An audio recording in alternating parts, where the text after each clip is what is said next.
Very well. So, first of all, thanks, Rania, for a great talk. I quite enjoyed that, considering I'm somebody who is living in Copenhagen but working in London on a weekly basis. So I understand how important it is to have a great remote working habit. So thanks very much for that. I will spend the next probably 20 minutes or so talking to you about something which is very dear to me, which is how do you actually plan the releases of your products? All of you are rockstar product managers. But I hope that I can share a few insights that I had through my experience.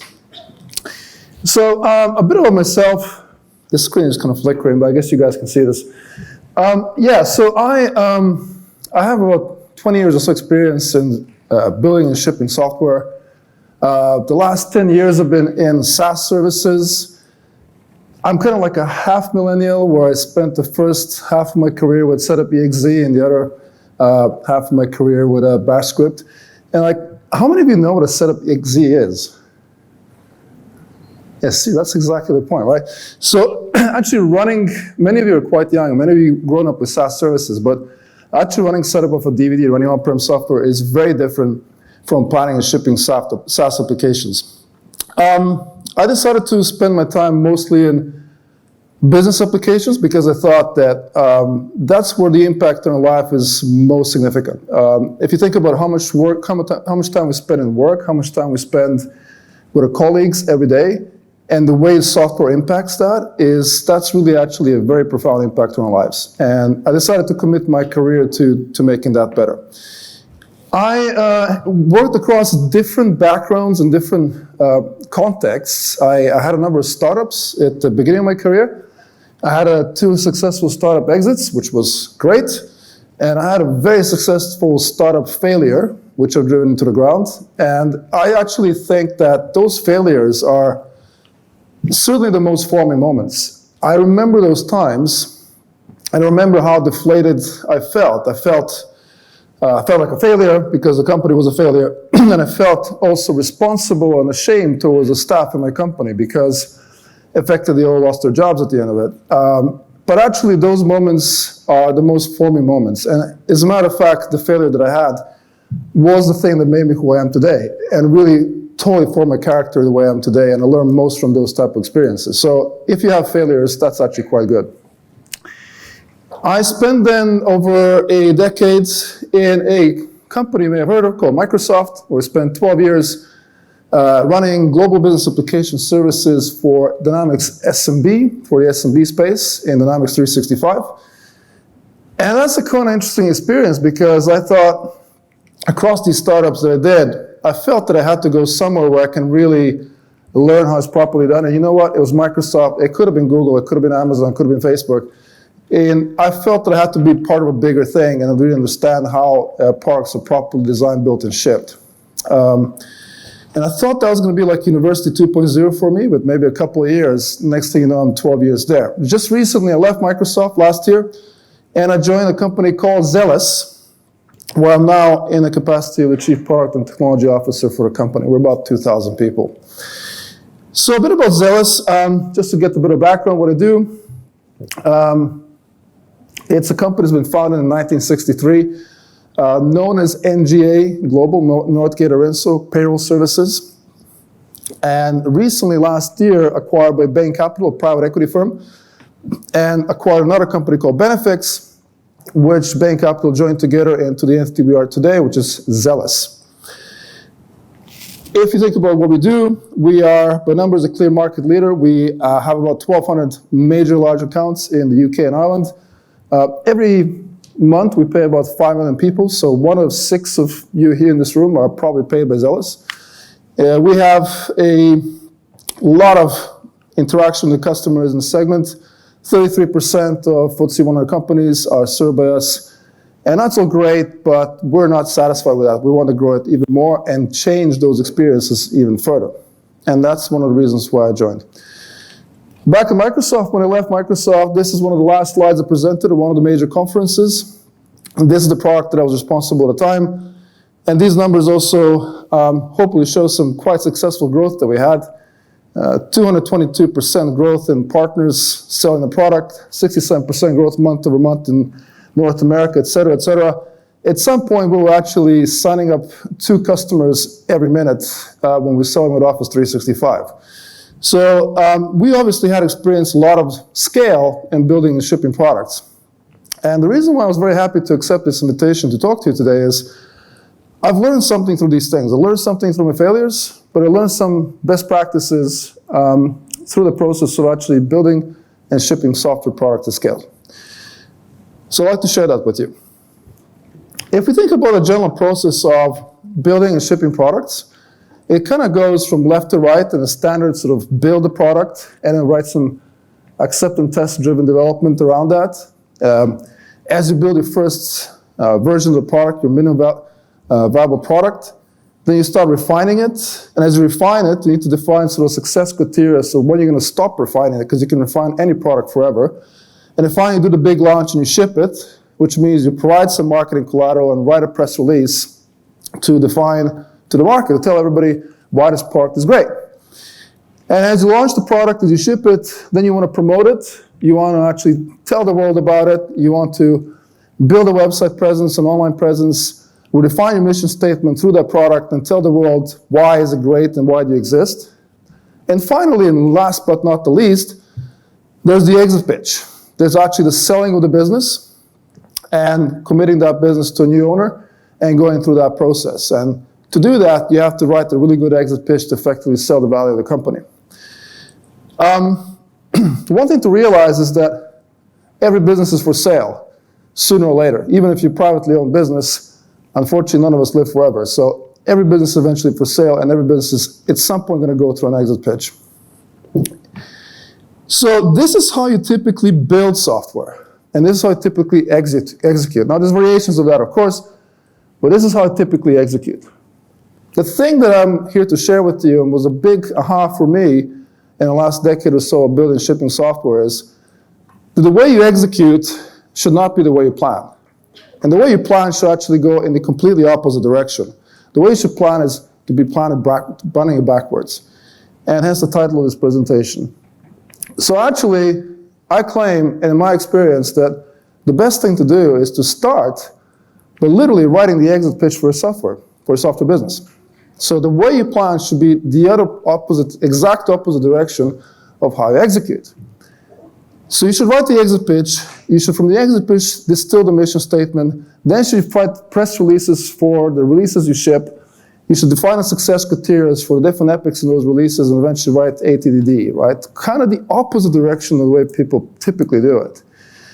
And the reason why I say this is the following. I'll go through all of these in a few minutes to just give you a little bit of insight why I think this is so important. So let's start with the exit pitch.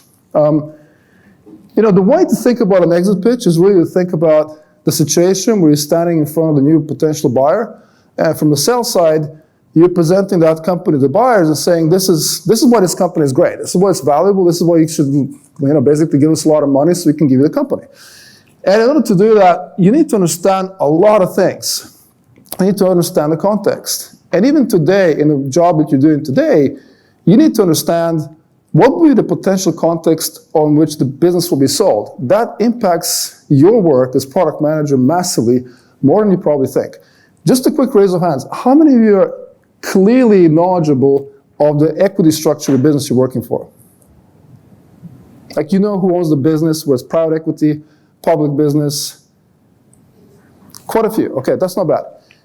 The reason why this is important to know is because the way you exit the business is going to impact how you plan the business. So for example, in Zellis, we are Bain Capital owned, and we know that private equity companies typically have exits within 3 to 5 years, which means that I know that there's no chance we can build some major frameworks, invest in major refactorings without a clear in-year outcome on those investments, because that will effectively sink the P&L for the business and make that investment unsuccessful for owners. That impacts how we plan, how we coordinate the efforts. If you are in a privately owned business that you own yourself, you need to start thinking about what am I here for? Why am I doing this? Why is this important to me as the owner and the manager and leader of this company? Just as an example, recently I've been involved in a couple of cases where they asked me to consult through the selling process. One was actually a friend of mine, And they managed to successfully sell a company which is a merger from an American-European company. And through that process, made a lot of money.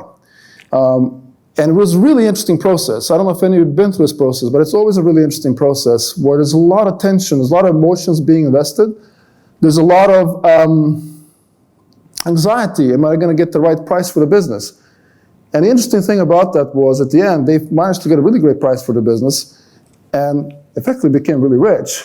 But the interesting thing happened after that. That person came to me afterwards and said, I didn't expect I was going to feel this way. I feel empty. I feel like I lost my identity. I've been working in this business for the last decade or so, and now, frankly, I've been working up to this moment, and I don't even know what I'm going to do with myself now. And I said, okay, look, I know you have enough money to fulfill your time, so why don't you go buy yourself some materialistic pleasures and see how you feel, which he did. But 2 weeks later, of course, he came back and said, well, you know what, I still feel lost.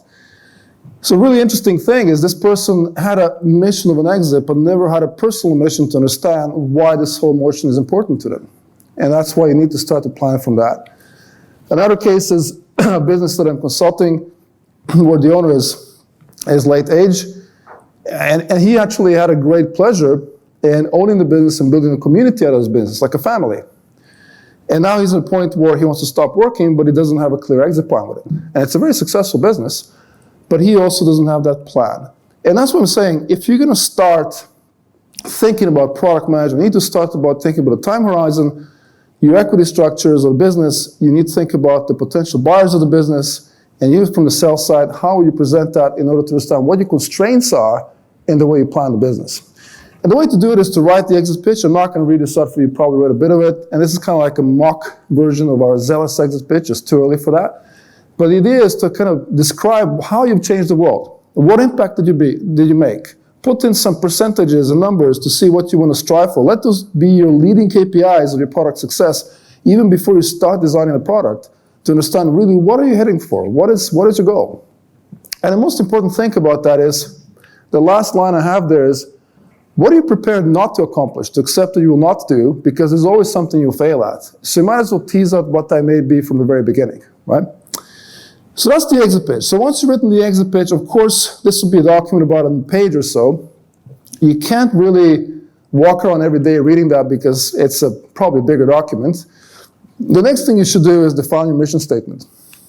And the mission statement is really a distilled version of your exit pitch. The mission statement is a statement for you and your company, or the division of the company we work in, of why do you exist? Like, why do you show up at work every day? And it could be to make a salary, it could be to get rich, like some friends that I have. It could be for whatever reason, but it needs to be something that you can really anchor yourself in and understand why do we exist. So when we actually joined Zealous, and most of the management team at Zealous is new, a recruiter from the industry, very quickly we kind of started looking at companies saying, look, we don't want to be a payroll company. Payroll is seen as something that basically takes money from a company and puts it in the employee's account. We couldn't find something so excited about it to be motivated. And we realized that by acquisition of benefits and all the assets we have, that our mission statement was really to make people feel appreciated for the work they do. Now that's a different statement. That doesn't go to describe what you do, but what kind of emotional impact you have on the customers. And a great mission statement will always have that. The great mission statement will always be able to explain, when you talk to your customers, what impact does your company have on those customers, or at least the desired impact it has on those customers. The way to do it is make it brief, make it clear, understandable. Don't try to make a marketing statement. Great company slogans are fantastic, like Rolex, we don't tell time, we tell history. Mask, your promise delivered. Those are great marketing statements, but are not clear. Your mission statement needs to be very clear so you can continuously return to it and double check that what you're doing is really fulfilling that mission statement. So, write an exit pitch from the beginning. Write a mission statement is really a distilled version of the exit pitch, and make that your North Star of your business continuously to understand what you're trying to accomplish. And now we get to sort of more tangible things, which is as we get to shipping releases. This is one of those things that I've put in practice across this whole program and put in practice in every single organization where I worked in, which is that whenever we would ship a release, and when you're shipping a release, when I say shipping a release, I don't mean shipping a physical release of the software, pushing it through DevOps. I'm talking about shipping a release that you want to tell a market about. Like those big moments of time, we want to accomplish something. Again, we would always work backwards for that. So for example, with Zealous, we're shipping major releases of the software every 6 months. So every 6 months ahead of time, we're writing a mock press release. So we're writing a press release as if we are 6 months later, and we're writing to the press release to describe what we're trying to accomplish and what we will tell the market when we ship this release 6 months later in that point in time. I cannot emphasize enough how important this part is. Now, what are you going to write, release notes or press releases or internal memos or bullet points? It doesn't really matter. But the point is you start again from the end. You start by saying, what does it want to accomplish at the end of this period, and then fold everything back into that. When you do that, you accomplish a number of different things. Within a very fairly short period of time, whether it's 6 months, 3 months, or 1 week, you actually focus the organization what outcomes you want to drive in the market rather than what you want them to do. So you say, when we ship this, this is what's going to happen in the market. This is the impact that's going to have on the people in the market. It also has another really incredible effect that I found is it actually allows people very easily to solve prioritization discussions. Because it's very easy for any product to come up with 1,000 ideas that are great ideas what you want to build in the product. What's really hard is to understand what you're not going to do. So if you 6 months ahead of time, or before you release rather, agree what the press release says, you're implicitly also agreeing on the things that are not in that press release that you're comfortable that that press release doesn't cover, which really quickly and very rapidly resolves any prioritization discussions you have in the company.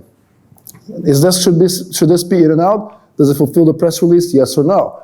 Fairly easy. And it's not always that black and white, but certainly facilitates that discussion. If you look at this, again, mock press release that we've written about total rewards, it's literally written as if it's published to the market by a PR team, and we even put in things like mock quotes from mock customers describing what impact the release had on them when they consumed the release.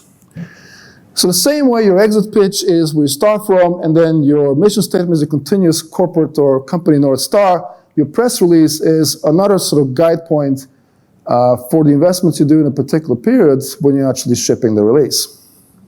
A few backwards from there, the way we work then is we take every press release we've written, which is usually no more than 2 or 3 pages, and what we do then, we actually distill that press release backwards and define the epics that will fulfill that press release.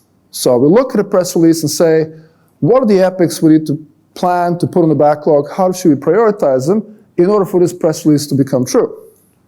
As we do that, we also then start writing the epics backwards again. So we don't start writing the epics by saying, what should the user experience be? We start writing about what should the success criteria be. And we start writing things like you see here, employees can see their payment rewards on the same screen, employees can understand and pay rewards appropriate for all the in, et cetera, et cetera. So we actually really write down a clear and succinct success criteria defining for each epic, when is that epic finished? When is the definition of done reached? And some of the guidances here is to write it in a measurable and binary way. So for example, a great success criteria will be, we're going to improve performance by 30% on this particular scenario. A not so great success criteria is, it's going to run faster. So you need to write in a way where you can have a statement you can always do a binary check on and say, okay, is this true or not? If it's true, then it's done. We move forward and move on to the next thing. From a success criteria and epics, we then, of course, define individual features, user stories, and tasks. And this is probably the stuff that you're quite familiar with, so I'm not going to go into too much detail. But this is really about ATDD and acceptance test-driven development to say, like, what does it need to come true on a specific feature level in order to close a particular task, in order to move on and finish the rest of the implementation of the epic. So what I'm trying to tell you here is that there's an age-old wisdom around building and planning software, or building and planning any project, which is, stop planning it backwards. The work back plan, as people refer to it. So this is nothing really revolutionary and new, but I think that most people are actually not doing it. And if you start doing it this way, it would actually give you a really clear understanding of the broader context you're in. What is your context of the exit of the company? What does success look like for shareholders? It will give you a context of what's your mission, what's really the reason you exist, where are you heading as a company, and you can always double check that. In individual iterations, it gives you clarity and vision of what you want to accomplish when that release is shipped into the market through press releases. And then individual items that contribute to those releases and to that mission statement, you have, again, backwards defined clarity around the success criteria, and of course the testing to execute first, or write first, before actually start writing code. So with that, a couple of points to remember. Plan backwards, execute forwards. Understand the wider context of the success of your business. Make the broader context continuously visible and have it on your mind. That third point is really important, because even when you understand the broader context of the business, say you write the exit pitch first, people forget what that conversation was 6 months later. So that's what a mission statement is incredibly important, because it always gives you that sounding board to check if you're on target or if you're not. And just for example, last night, my CEO and I had dinner, and we were talking about some number of different ideas for Zellis. And throughout the process, we kind of checked each other a number of times, saying, are these ideas really making people feel appreciated for the work they do? Because if they're not, then it's not on what we want to accomplish. View your product from outside in, from the market and user's perspective. And this is that, customer centricity that everybody talks about. It's such a repeated word. But at the end of the day, it really is about that. Software and technology is complex and exciting and risky, and it will bite you when you least expect it. So we all get very easily drawn into the whole world of building and shipping software. But actually, in doing so, we sometimes forget that it's really about the impact we have on the users in the market. So whatever you do, always have that outside-in view in how you plan and design software. And last thing, but certainly not the least, is about involving the organization. The mistake I've made a couple of times in my leadership roles that I had was meet up with a leadership team, come up with a great plan. We also high-five each other. It's amazing. We're going to rock this thing. It's going to be the best thing ever. And then we agree upon it and don't tell anybody else about it. And the rest of the organization is kind of in vacuum and wondering, what is these guys really talking about? I'm exaggerating, but not unlike that. It's really important that you actually involve the organization from bottom up in this process to get the people to contribute to each stage of this process. Now, of course, due to some sensitivities, you might not have every single employee of your company participate in writing the exit pitch, but at least in terms of the mission statement, in terms of the success criteria, in terms of press releases, the more people from your organization you build in from bottom up, the stronger your collective vision of success is going to be. Because ultimately, you build culture top down from the leaders, but you build empowerment from bottom up. So I hope this was helpful to you, and I hope you can put some of this to practice. Thanks very much.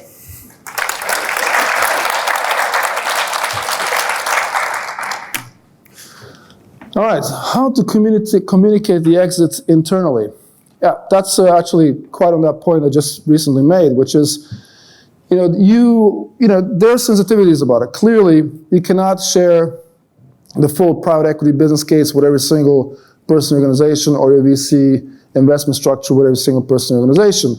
But there are some high-level points around that you can distill, which are key points which may not have to do with any of the sensitivities in those documents, such as, we want to achieve this type of success in 3 to 5 years, or such as, we will not do so and so. So I think that alignment, even at that highest level, would be very beneficial for every person in the organization at any level. How do you plan for exit if you're working in a huge organization such as Microsoft as a product manager responsible for part of the product? Excellent question. You don't, because it's a publicly traded company, so unless somebody's planning to buy Microsoft, which I'm not aware of, it's pretty hard to plan for that. But what you do is you have the broader context of Microsoft in this particular example, or any publicly traded company, is basically being bought every day. As a matter of fact, every minute. It's being bought and sold continuously in the stock market, which makes you wonder then, what's the broader context of that company being bought and sold? And that's one of the transformations we saw in Microsoft from Steve Ballmer to Satya Nadella, where Satya Nadella, when he actually joined, he was very clear about that our shareholders' price and value of the company is going to depend only on cloud first and mobile first.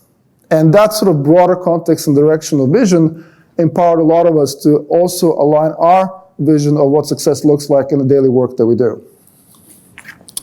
By starting at the end, how do you avoid solutionizing, prescribing how you're going to build up front as opposed to testing assumptions, etc.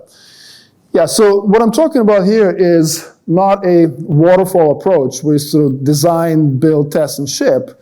Of course, it's interesting because as much as we applied Agile, and we're all hyper-Agile and all that stuff, at the end of the day, you have to have some sort of direction. You can't just sort of start prioritizing the backlog purely on randomly put together items.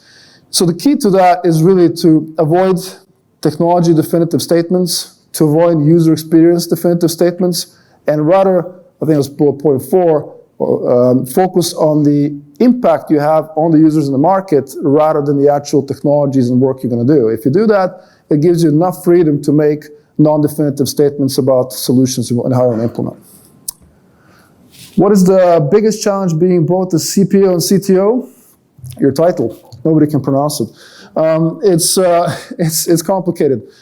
I actually think that those two roles invariably belong together. I think that you need to have a single person who is in charge of understanding how to deliver products to the market. As a matter of fact, I would even say that modern CPO roles are really intrinsically CTO roles as well. Now, there are companies we have those roles separate, and you can choose to make that choice, but personally, I personally feel most comfortable with understanding both the engineering and the product impact in the market. But starting at the end and working backwards, how do you accommodate changing requirements and new information as you develop products? Similar comment to previous one on the agility of the approach. Look, by having a plan doesn't mean that you can't change it. So we've changed press releases in the past. We've reprioritized the backlog. We haven't changed our mission statements, but at least you have a starting point from which you start. And a big part of one of the 7 principles of product flow and Agile is accepting agility. And the first part of accepting agility is being comfortable with changing stuff. So the fact that you have something defined doesn't mean that it needs to stay like that. It just means it's the current known version of the truth. We can then adjust as you move along and thereby adjust the product scope and everything else that follows. I think the last question I have, are you updating the exit pitch or the mission if something important changes in the way? I think in a similar fashion, the answer is yes. Agility is extremely important. You need to be able to react to the changes in the market, in the workplace, in the product discoveries. That doesn't go to say you cannot plan and think ahead. Hope you enjoyed it. My name is Marko Peresic. Feel free to connect on LinkedIn.